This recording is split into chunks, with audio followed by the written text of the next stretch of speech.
আমরা এই ধরনের ভুয়া মিথ্যা শয়তান বদমাইশদের দ্বারা আমরা শুনেছি।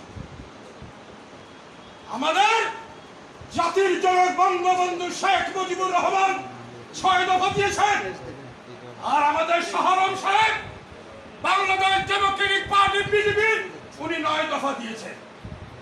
আমাদের চলে আসা সেই বদমাইশদের, চোর বাটপারদের দ্বারা তৈরি যে রাজনৈতিক দলগুলি, এগুলোকে আমি রাজনৈতিক দল বলতে পারি না, কারণ ওরা একটা দুর্বৃত্ত।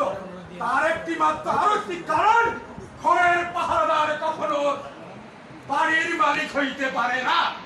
৭৫-এ 15ই আগস্টের পট পরিবর্তনের পর কারা বাংলাদেশের রাজনীতিতে এসেছে, কারা রাজনৈতিক দল গঠন করেছে, কারা রাজনীতিতে গিয়ে ক্ষমতা আহরণ করেছে, আর সবগুলো হলো শয়তান।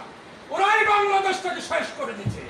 ঢাকা ইউনিভার্সিটিতে 2টো ভাই ছিল, তখন ঢাকা সবাই পড়তে পারে না, প্রাচ্যের বিশ্ববিদ্যালয় এক ভাই বোমা ব্লাস্ট হয়ে মারা গিয়েছেন, এবং ওই মেধাবী ছাত্র হাতে অস্ত্র তুলে দিয়েছেন। এর ধারাবাহিকতা চলছে। ওদেরকে আমরা কখনো রাজনীতিবিদ বলতে পারি না, ওদেরকে কখনো আমরা রাজনৈতিক দল বলতে পারি না। বাংলাদেশে এই যে 50 বছর এই চোর বাটপার ছাত্রদের দ্বারা এই যে চলে আসা দুর্বৃত্ত রাজনীতি, আমরা সেটা মানতে পারি না, কারণ আমরা রাষ্ট্রের মালিক। আমরা যেহেতু রাষ্ট্রের মালিক, আমাদের কিন্তু হিস্সা দিতে হবে। আমাদের বিকল্প রাস্তা নেই।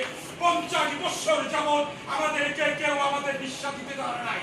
তাই প্রিয় বন্ধুরা, আমাদের শাহরম সাহেব বর্তমানে যে আজকের কেন্দ্রীয় কার্যনির্বাহী কমিটি উপলক্ষে মতবিনিময় সভায় বাংলাদেশ ডেমোক্রেটিক পার্টি বিজেপি যে মতবিনিময় সভার আয়োজন করেছেন, আমি মনে করি উনি সঠিক সময়ে উনি গর্জে উঠেছেন। ঠিক, এবং এই মুহূর্তে সবাই বলে গেছেন দুর্নীতি, ওই দুর্নীতি, ওই সিন্ডিকেট, ওই মুনাফা।